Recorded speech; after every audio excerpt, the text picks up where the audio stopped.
Dance റോബോട്ടാണ്.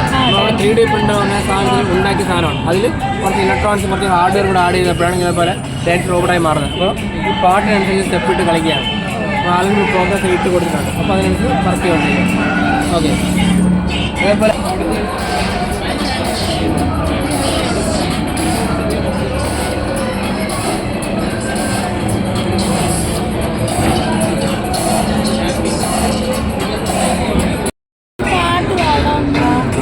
ഒരിക്കൽ വെച്ചാൽ